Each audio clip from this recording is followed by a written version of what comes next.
Oke, Assalamualaikum warahmatullahi wabarakatuh. Om Swastiastu, Namo Buddhaya, Salam Kebajikan, Salam sejahtera untuk kita semua. Kembali lagi bersama saya, Abdul Latif, ya, dalam pemaparan mata kuliah manajemen keuangan. Jadi langsung saja. Pada sesi ini kita akan membahas terkait dengan pengertian dan konsep-konsep dasar pada manajemen keuangan, di mana pada kali ini kita akan membahas 4 karakteristik ya. Yang pertama kita akan membahas terkait dengan pengertian manajemen keuangan itu seperti apa, kemudian bagaimana fungsi manajer keuangan, kemudian ruang lingkup manajemen keuangan, yang terakhir adalah konsep dasar dari manajemen keuangan itu sendiri.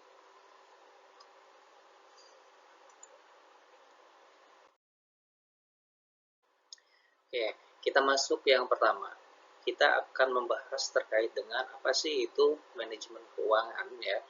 Jadi pada dasarnya manajemen keuangan adalah seni mengatur keuangan, bisa secara individual ya, kemudian bisa secara berkelompok yaitu di korporasi atau perusahaan.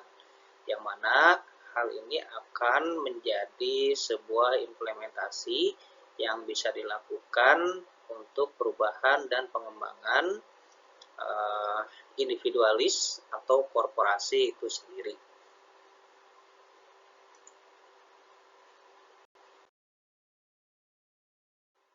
Nah, kemudian kita masuk kepada fungsi dari manajer keuangan.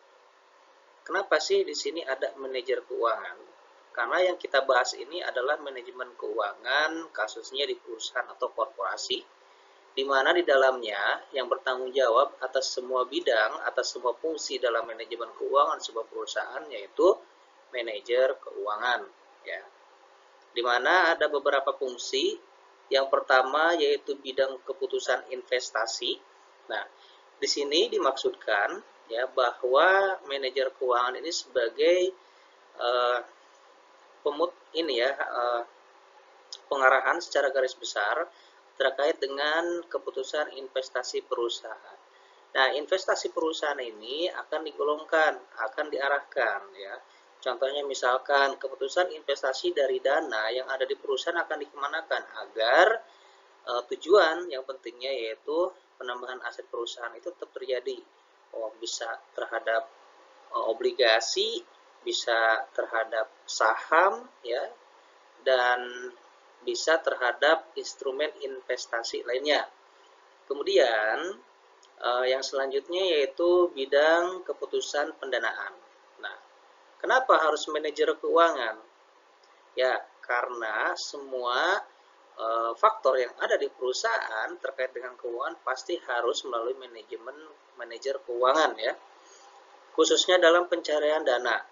Misal, contohnya adalah penarikan investor agar bisa berinvestasi, di mana investasinya akan menjadi dana perusahaan untuk mengembangkan produktivitas tersebut. Kemudian yang selanjutnya yaitu kebijakan dividen. Nah, untuk kebijakan dividen di sini itu menjadi fungsi atau kewenangan dari manajer keuangan. Kenapa demikian? Karena di sini terkait dengan alokasi dana keuangan perusahaan itu yang tahu seluk-beluknya ya, krisis atau tidaknya itu adalah manajer keuangan. Maka manajer keuangan berhak untuk memutuskan terkait dengan kebijakan dividen ke investor ya di pasar modal ataupun ke investor para pemegang saham atau stakeholder. Oke. Selanjutnya di sini ada ruang lingkup manajemen keuangan. Ya. Jadi di sini manajemen keuangan mencangkut kegiatan-kegiatan perencanaan, kemudian analisis dan pengendalian kegiatan keuangan ya, terkait dengan bidangnya, kemudian menjadi tanggung jawab manajer keuangan. Maka ruang lingkup manajemen keuangan secara sistematis dapat digambarkan sebagai gambar berikut. Ya. Contohnya misalkan yang pertama adalah aliran kas dari investor. Ya. Aliran kas dari investor itu merupakan penjualan saham atau obligasi. Kemudian alokasi dana untuk operasi perusahaan. Ya. Yang kedua di sini nih. Yang kedua, ya, kalau dana untuk operasi perusahaan. Kemudian yang selanjutnya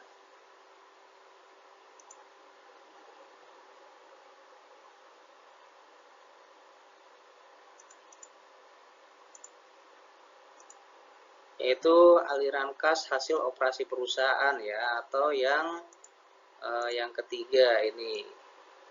Oke. Jadi antara aset perusahaan terhadap manajer keuangan menjadi alokasi kas hasil operasi perusahaan ya, yang akan digunakan nanti untuk kegiatan operasional atau penambahan operasi perusahaan.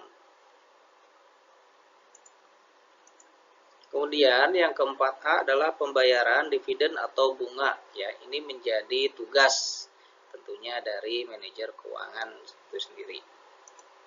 Kemudian laba ditahan ini merupakan kebijakan dari manajer keuangan, di mana laba ditahan ini nanti bisa digunakan untuk operasi perusahaan ataupun penambahan operasi perusahaan ataupun untuk dividen kepada para investor.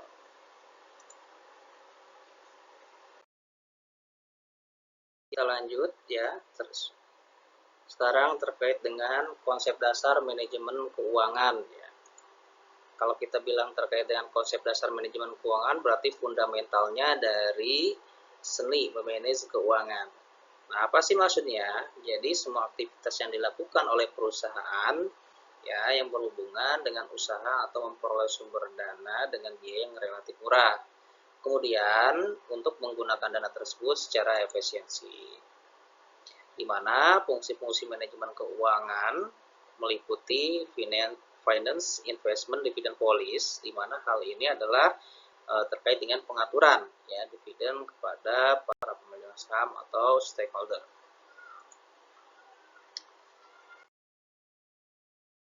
Oke, selanjutnya terkait dengan konsep dasar manajemen keuangan ya.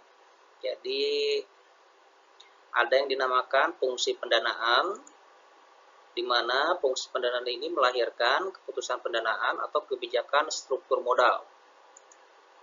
Ya, keputusan pendanaan berkaitan dengan masalah bagaimana manajer keuangan ya harus mempertimbangkan dan menganalisis kombinasi-kombinasi sumber ya dana dari ekonomis perusahaan guna membelanjai kebutuhan-kebutuhan investasi serta kegiatan usaha operasionalnya. Selanjutnya ada fungsi investasi. Apa sih itu fungsi investasi? Fungsi investasi melahirkan keputusan investasi tentunya. Jadi di sini manajer keuangan memutuskan investasi mana yang akan cocok untuk dana perusahaan, di mana investasi tersebut akan menjadi tanggung jawab manajer keuangan ya tentunya. Kalau misalkan investasinya rugi ya manajer keuangan tersebut lah yang akan bertanggung jawab.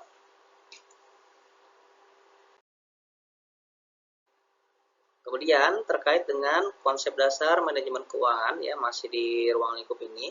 Yang pertama, yang selanjutnya adalah fungsi pembagian laba atau dividend policy. Fungsi ini melahirkan keputusan dividen, di mana keputusan dividen ini akan melahirkan keputusan-keputusan lain. Contohnya yang pertama adalah besaran dari persentase laba itu sendiri yang akan dibagikan sebagai dividen. Kemudian stabilitas dividen yang akan dibagikan, kemudian dividen saham, kemudian pemecahan dividen atau stock split ya yang sering kita dengar. Kemudian ada juga penarikan kembali saham yang beredar.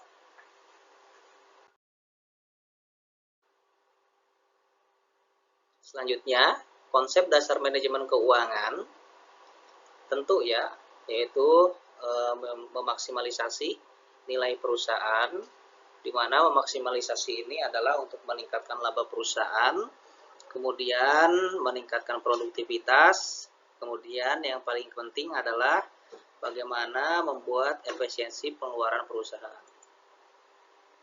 Peran manajer keuangan, ya, di sini ada beberapa item atau pos-pos, yaitu operasional perusahaan, manajer keuangan, serta di sini ada instrumen investasi, ya. Maka alur ini harus seragam antara operasional perusahaan terhadap manajer keuangan menghasilkan laba, modal ditahan, ya, kemudian bisa jadi untuk investasi, diinvestasikan di instrumen investasi, bisa di obligasi ataupun saham.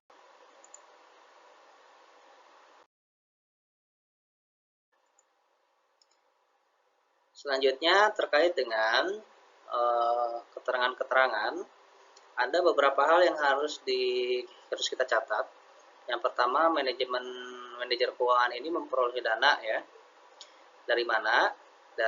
Bisa dari dana atau kas, ya, dari pasar modal, pasar uang, bisa dari seperti saham, obligasi, surat berharga lainnya. Kemudian dana atau kas yang diperoleh tersebut diinvestasikan pada berbagai aktiva real, ya, real asset untuk mendanai kegiatan operasional perusahaan.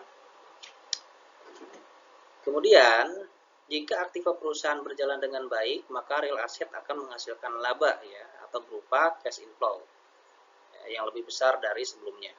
Kemudian ada juga laba atau kas yang diperoleh, ya, dapat dikembalikan kepada pemilik dana atau yang bisa dikembalikan lagi dalam investasi, ya, ke dalam perusahaan tersebut.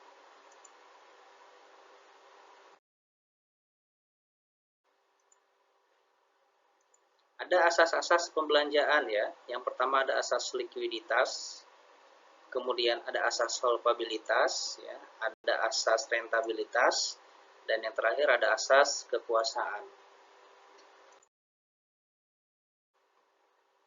Di mana di sini juga ada jenis-jenis pembelanjaan, yaitu berdasarkan aktivitas, ada pembelanjaan aktif, ada pembelanjaan pasif juga. Jika misalkan berdasarkan sumber dana, di sini ada pembelanjaan internal atau dalam perusahaan, kemudian pembelanjaan eksternal atau dana dari luar perusahaan.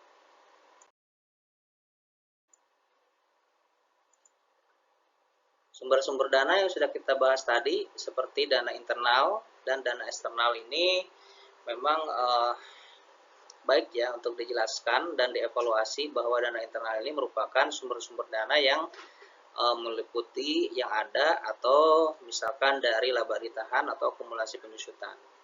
Dan eksternal dari mana? Bisa dari kreditur, pemilik atau peserta lain atau stakeholder baru. Oke, cukupkan sekian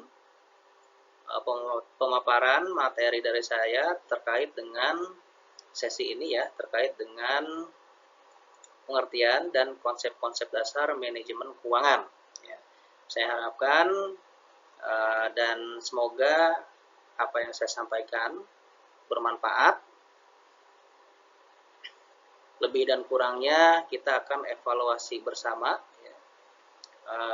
Saya akhiri, ya. Assalamualaikum warahmatullahi wabarakatuh.